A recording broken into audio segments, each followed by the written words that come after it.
Welcome to the museum at FIT.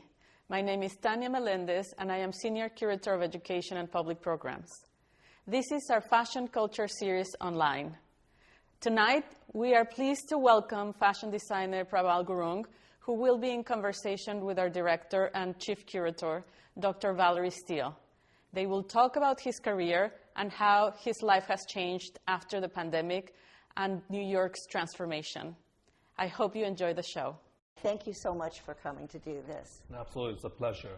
It's good to reconnect with people, right? Face to face. Yes, yes. I remember so well your beautiful fashion show in February at the Rainbow Room.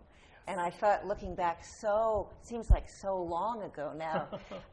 If we could just use that as a jumping off point to talk about, the arc of your career and what you've accomplished that you've been proud of and how you've gotten where you are today. Let me just start with, that particular show, February, was really an important show for me. Now, when I look back in hindsight, it was titled Impossible Dreamers. Yes. And this whole idea and the notion that what America, and especially what New York stands for. I always say America for me is less of a country, more of an idea, where, differences, different ideas, different people, creativity, it thrives and it's celebrated. For me, it was this particular moment that I wanted to capture. That is when it was before the pandemic, when everyone was like, oh, is New York still relevant? Is New York still relevant? Yeah. As we fashion people like to talk about, I felt like the relevance is still there. You just have to make an extra effort to find it, And this was pre-pandemic, right? And so for me, it was about celebrating, like all of us. People here, sometimes we come here with a simple desire to fulfill our passion. And whether that passion leads to monetary, fulfillment or not, we're taking a gamble. That's what New Yorkers do, Yes. And so when I looked, that particular show was really important for me because it kind of captured my 10 plus years of the arc of where I started and what I believed in. And from day one, I remember my first collection in itself, somebody had asked me, who the woman is. And I said, without thinking, it just came to me. I said it was a thinking man's sex symbol.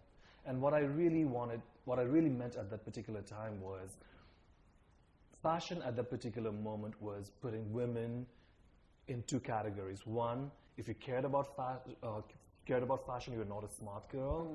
If you didn't care about, if you were a smart girl, you didn't really care about it. That kind of an idea. And I always believed, because I grew up with strong women who cared about fashion, creativity, style, and I always wanted to celebrate that. And I always felt like the women that I wanted to celebrate was unapologetically themselves and in whatever full feminine glory, whatever they wanted to present themselves in. So I wanted to celebrate that. So I don't know if it answers all of your questions. Yeah. I don't know. So the arc is, I don't know how many of your viewers know this. And I was born in Singapore. I grew up in Nepal. I lived in India, London, and Australia. And I came here to study fashion. I went to Parsons, interned at Donna, worked at Cynthia Rowley, and then became design director at Bill Blass. And when I launched my brand in 2009, it was deep in recession. Yeah.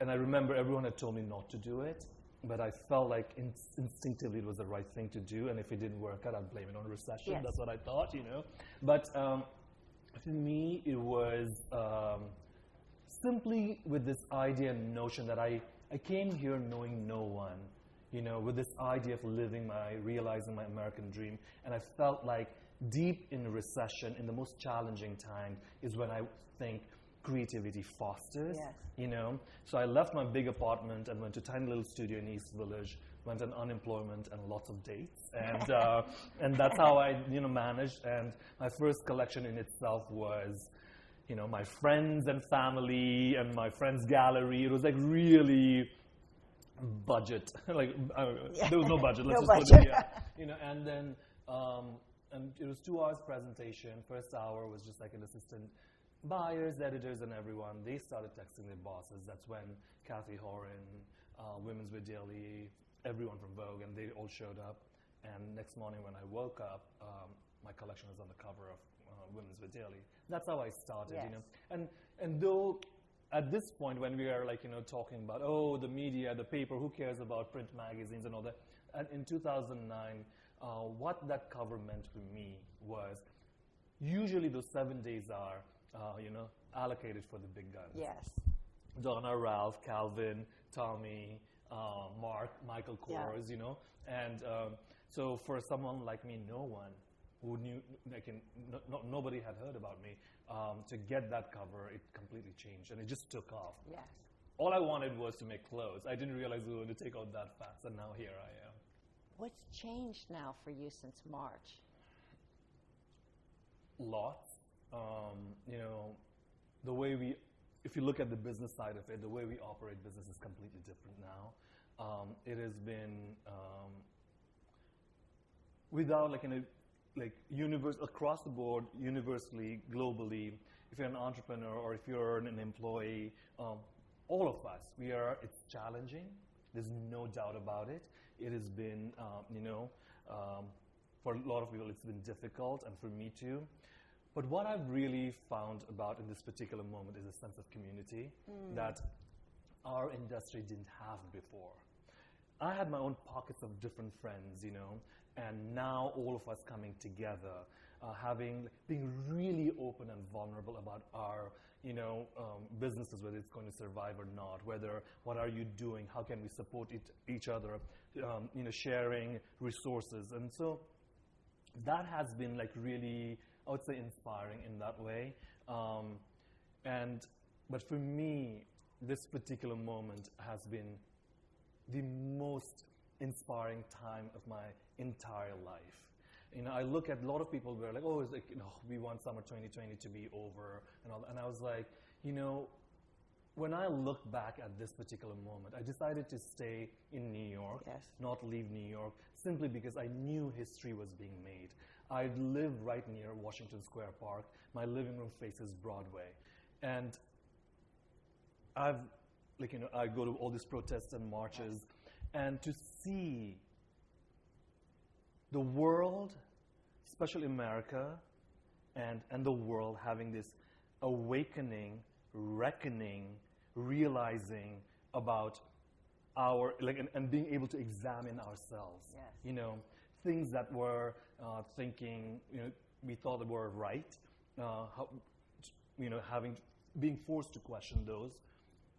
This fight for, this protest for social justice, And I look at it and I honestly, truly, I say this to all my friends, I am so glad I'm alive to see this. I am so inspired by the people on the streets, fighting for everything that they feel is right. And to sum it up, for me, in spite of all these challenges of businesses and everything that, the uncertain future, this has been the best summer of my life. Wow. Because no longer is creativity just in a museum, it's on the streets. Whether it's those murals that, the businesses, they try to protect their businesses with boarded up and with all these wooden panels, and now there's all this incredible art there. Whether it's the music that you hear in Washington Square Park and different parks, when you go to Sheridan Square, which is right in front of Stonewall, which had, the city had become so gentrified, so the people who made gentrified left. And I say they left it to us, they left it for us.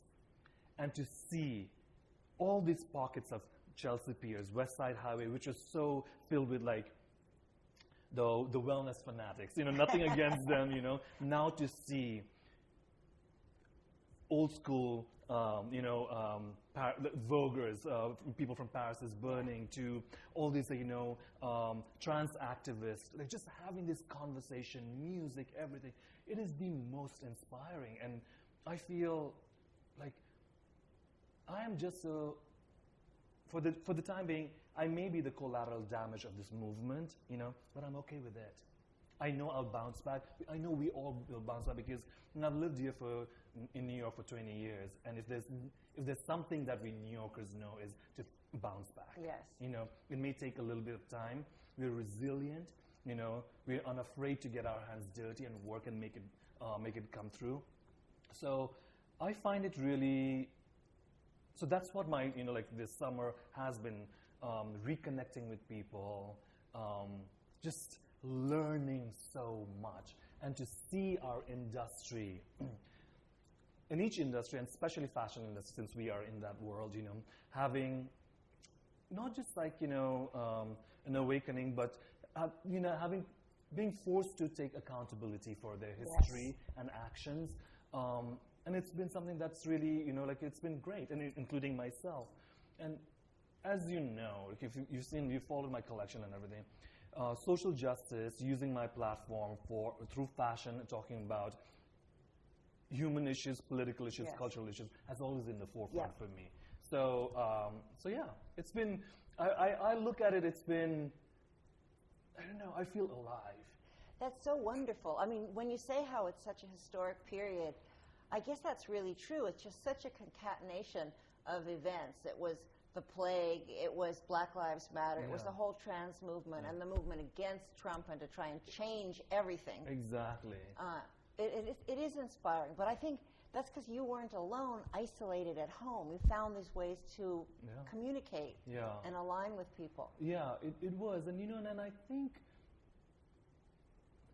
as I said, like, you know, when I came to America, I came with this to follow my passion, but because I believed America, and I still believe in the goodness in America. And there's so much good here, and I believed, because when I was back home in Nepal, a kid, you know, reading about New York, my favorite artists, and whether it's like Warhol, Basquiat, Madonna, Debbie Harry, you know, all of the imagining them in East Village, it beckoned me, it called for me. And that's why I came. And they all looked different. They all had different points of views. And I wanted that. And when I came in, initially it was that. Then it changed, you know. I became an entrepreneur. I became in the position of like running my business, making money and all of that stuff. And then you suddenly you're like, okay, wait, did I lose myself, you know? And then to, you know, have this particular moment.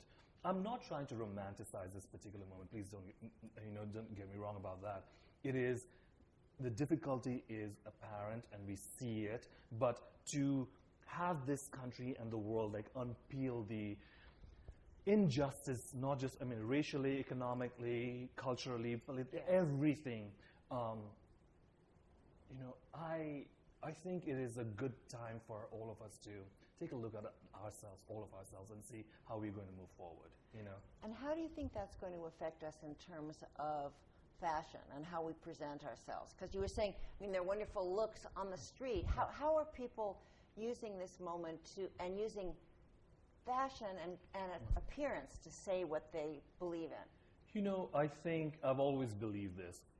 What you wear, who you choose to wear, where it is made, what kind of designer you wear, like, you know, there's an aspect of like the physical aspect, which is like, oh, you want to look pretty, you want to look good. Like, beyond that, there's also, you know, it says a lot about who you are, you know.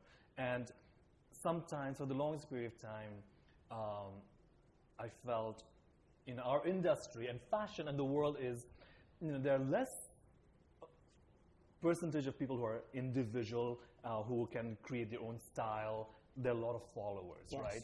And so when you're in this, I mean, and especially in the social media world, if you look at it with all these, like, you know, TikToks and Reels and everything, you think, I mean, it's like basically, there's not much of an individuality. You're just like following, like, you know, doing what everyone is doing.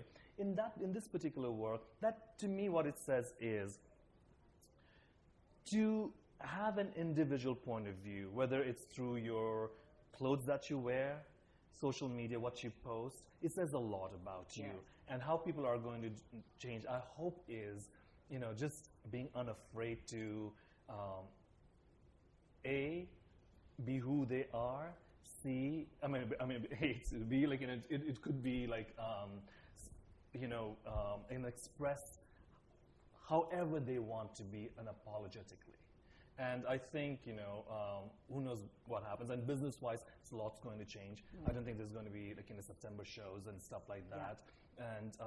And people are going to really think about like how we do business. Industry in itself was ailing for the longest period of time. The way it was run with this like non-stop seasons of fashion shows, non-stop like, because as a creative person, like a lot of my other designer friends, we were just like, actually, we're kind of glad we got a break. Yeah. And so now, for me personally, what we've decided is I'm going to do 2 shows a year. Okay. Great. And 2 collections a year. That's going to be divided into like a couple of drops. And I may decide to do just 1 show per year, but I want to do something when I have something really substantial to say. I think what it really made me, this particular moment made me realize was, it's been 7 or 8 years actually, I would say, since I've been very vocal about like what I believe in, and whether it's politically, whether it's women's rights, whether it's immigrants' rights, whether it's about who gets to be American, and I realized I just want to amplify that message because I know what I can do is, and one of the reasons, it was my thing was, my clothes are at a designer luxury price point. And a lot of people were like, the way you protest, the way you're talking about all this stuff, it's on the streets. That's what they said. And I said, that's true. That's 100% true. Yeah. But what happens to the dinner tables where the checks for these political parties get signed? What happens to those, the 1%? What happens to those dinner tables? Through my clothes, I want to penetrate those dinner tables and have those difficult conversations. The path that I chose is a difficult one, and I know that. Because the women who've been my support and followers are, extremely liberals, they're Republicans, they're they come from every mix of life. But my conversation has always been, because they know who I am, my collection is pretty, I think, out there in terms of what I believe in terms of rights and justice and social justice. And it's a conversation they're willing to have with me, and what it tells me is this: whether they vote the way I want them to vote or not, it doesn't matter to me at this particular moment. What it says to me is them supporting me. Okay, someone who's this vocal about my belief in social justice in this world says also a little bit about them. That they do believe. I always like to believe that they do believe in what I believe in. So because nobody tells you who they vote for, right? Right. And so that's where I feel, I don't know. How, in practical terms, have you been working throughout this whole crazy time? Is your team together? Do you work long distance? What are you planning to do for the next collection? How is that going to play out? So right after the pandemic, we had to furlough people. We just needed to really think about how we're going to run our business, and mine is a completely self-financed, independent brand. And so right now we're slowly bringing back people. So a few things happened. We had direct-to-consumer e-commerce already, but we really doubled down on that effort. So we're coming up with whether it's a drops, whether things that we do, especially for e-commerce, and that is people have been saying that is the future. We're learning a lot. So that's one thing that happened. The second thing is, Business of Fashion had organized this chat between, I would say, 60, 70 designers and creatives of fashion industry globally. And there was a couple of months conversation about what do we really want to see changing in this industry. Yes. And it led to conversation around how the markdowns in the business are done, and also what the shows look like. What is our responsibility, not just as creative exhaustion, but also resource exhaustion and climate change, and how are we affecting all of that stuff. So they proposed this idea, which I'm actually following, and which is basically what we're going to change the model into is see now, buy now model. For the longest period of time, there can be a show collection, then it takes 6 months to hit the stores. By that time, there's, it used to work pre-digital era. Yeah. Now, everybody wants immediate. So that, we're shifting that, we're trying that out. And I think as I said earlier, like, and it's going to be 2 collections a year. So we're changing the way we are doing business. We're completely, increasing our efforts in terms of the sustainability, Yes. the fabrics that we use, the carbon footprint that we are, we're leaving behind. Like, all of that responsibility, we are moving forward with that, because that is the way to be. That is the only way moving forward. And it is, a lot of us designers were thinking about that and moving forward with that. So I'm particularly excited about it. I went to Dia Beacon the other day. Ah, wonderful. And I think the artist and DJ, like was Carl Craig, I think his name is, if I'm not mistaken. And we went down there, and it was this sound installation. It was, so I was there, and I was there with my friend Laura Kim, who's from Oscar de la Renta, creative director there. And then we were like just listening to the music, and it started to build up, and it was the most emotional thing. We walked away in tears. We were like saying, we know why shows are important. We know what it is, why. And when the time is right, we'll definitely do it. When the moment calls for it, we'll definitely do it, because as much as we want digital images, videos and everything, nothing can replace the moment. You've been to shows, you watch there, we're behind the scenes, we don't know what's going to happen. We've got everything lined up. And something, that uncertainty of that particular moment in the 7 minutes or to 12 minutes of the show, anything can happen, is what I think can't be replaced. So when the time is right, we'll do that. But right now, we're focusing on how we're moving forward. Yes, so that makes a lot of sense. There's just been so much waste and stupidity that I think people have forgotten about the really emotional and creative parts of fashion. So it's just like a treadmill. You're running as fast as you can. Absolutely. I mean, you don't even get to, when you're doing collection, I always feel like you want to sit with it. You want to marinate with an idea. You want to enjoy, soak it in. You don't even get a chance to do that, because you're like constantly making stuff. And I'm just like, I just want to breathe. I just want to breathe. I want my team to be not exhausted, and they've been working non-stop, and it almost becomes like you don't even enjoy it, And so I want to get to a place, and I think we will, and I think the industry also needs to, because for the longest period of time, everyone was complaining about, another fashion week, another fashion week, or like, you don't ever want to take anything for granted, because, as I said, this pandemic in this particular moment made me realize how grateful I am that I'm able to have a roof over my head. An immigrant, a guy from Nepal who knew nobody in America, came here with this simple idea of becoming a designer and made it happen. I have all this stuff. How can I be anything but, I have to be grateful for this. And so I was like, gratitude is the only way one can move forward, because gratitude allows you to be empathetic, optimistic, hopeful, resilient. And that to me is the only way to be at this particular moment and forever. That's really wonderful. That's great. How, as you're working with your team, tell us more about the process. How does it play out in real life? How do you and your team not go crazy with all of the work and try and enjoy it and encourage each other to reach new heights of creativity? I will say I'm fortunate enough to be surrounded by a team that who sees the mission behind the brand, understands what we're trying to do, small or bigger changes in every aspect. So every department functions differently. Like PR and sales, they're remote most of the time. Because it's easier. You can have a phone conversation.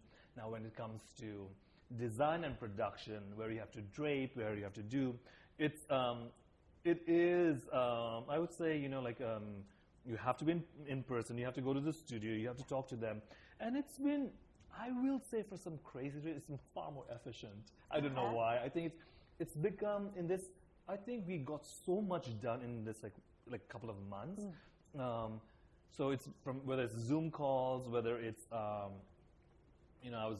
other day we were doing fittings, and I was like my production manager was in factory, and then I was at home. We was on a Zoom call, figuring out about draping and everything, like, you know, and so yeah, it's that's what I feel like, and that's what I love about human beings. It's like we're able to, if we allow ourselves, we're able to adapt so fast, Yes. and that's why I don't normally operate from place of panic.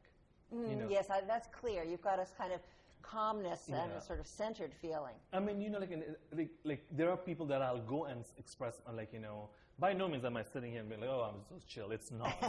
There is anxiety. There is, you know, what's going to happen. But you're not screaming No, at no, people. no, With yeah. some people, the anxiety Yeah. manifests itself in so many ugly ways. Absolutely. Like for me, it's like, I also have learned to not micromanage, you know, because it's also like my team, as I said, like, you know, I always say, this is what it is. And honestly, like, I've been like really, really fortunate enough to have a team that really brings in, you know, more ideas than I've asked for. And because I simply operate with this idea, I always say, there's no such thing as a wrong answer. The only wrong answer is, I don't know. Okay, what you can say is, I don't know, let me find out. Or if you make a mistake, if you're asked to do something, let's say if you're asked to do something, I always say, come here, like, don't say I don't know, just be like, okay, this is what I think, what is your opinion, but here are other options also. Yeah. And I think this is what we should do. That's the kind of employee I was when I was at Bill Blast. Yes. And I had bosses and everyone. I'd always go there with, here's the situation, here's the problem we're running into, this is what I think we should do, but these are other two options, but it's up to you guys, you know? And because it allows your own mind, the muscle to grow when you think like that, rather than just doing what you're told, you know? Right. Because I also operate with a simple idea that not all good ideas come from me, you know? The more open you are, the more collaborative you are, you get to learn. You get to learn, you get to understand. And I always say, for me personally, I'm a fashion designer, I'm a creative person, but I'm also a storyteller. Yes. You know, through my clothes, through what I do, through my creativity, I tell stories simply because storytellers are healers, you know. Okay. And I grew up back home in Nepal with a lot of challenges in school and everything, and I understood, and when I found a teacher, an American teacher, her name was Michelle Manin, who really took me under her wings and started telling me stories about being okay with being different. My mother, who completely accepted me and just like celebrated me and nurtured me and, you know, like celebrated my differences and told stories. Yeah. My sister, you know, and it was always women, you know, who came to my rescue and they healed me through their stories, you know. So I understood the magic of like storytelling and an authentic, real story, vulnerable storytelling, and what it can do to other people, people you may never know. And I always say, like, you know, fashion includes my, you know, language, the medium of, you know, my expression. But at the end of the day, I'm just sharing my stories, you know. Yes. Yeah. Yes, and how do clothes tell stories too? Oh my God! Yeah. Because I mean, they do, but it's Yeah. very complicated. It to is. Explain how. It is. It tells the story of the creator. Yes. Okay, that's the one thing. I think that's mainly, and it's also like who goes out there and presents it also tells a story. Yes. You know, and also where it is made. Okay, so that's it. Then it talks about. I mean, more than me, you're an expert at this. Like, you know, I mean, if it's like, let's say, all like turtleneck, all covered up and everything, there may be a sensuality. Maybe it's a discrete sensuality versus, let's say, a bra top and a skirt. That's like an obvious sensuality. But even when that kind of like, let's say, obvious sensuality also, there's times when I put things like that out there simply to. I like ruffling a little bit of feathers at times, simply because I always like to challenge the notions and old notions of what is chic, what is not, what is beautiful, what is not, what is, let's say, sexy, and lack of better word, like slutty. You know, that's what those were. And I always believed against slut shaming, especially to women. Yes. You know, and I always said, like, you know, my job as a designer is to give women options, never to dictate how they should look. My job is to say, this is what my version of a story. Do you believe in it? Great, But after you buy those clothes, it's totally up to you. So through clothes, there's so subtle nuances, especially during shows, It's music, it's lighting, it's the storyline. And for me, it's always been about the casting for me. Yes. And like my shows are always extremely diverse in race, in gender identification, age, size. Yeah. Those were things that were not popular in fashion. When I started out, it used to be, when we used to do casting, it would be, okay, you got 2 black models, 2, 3 Asians, and you're good. That was it, And that was already at the more extreme end. You should be like, 1 black model, that's enough. That's enough. We have 1 already. Yeah, exactly. That's what it used to be. And then, God forbid, a girl was size 4.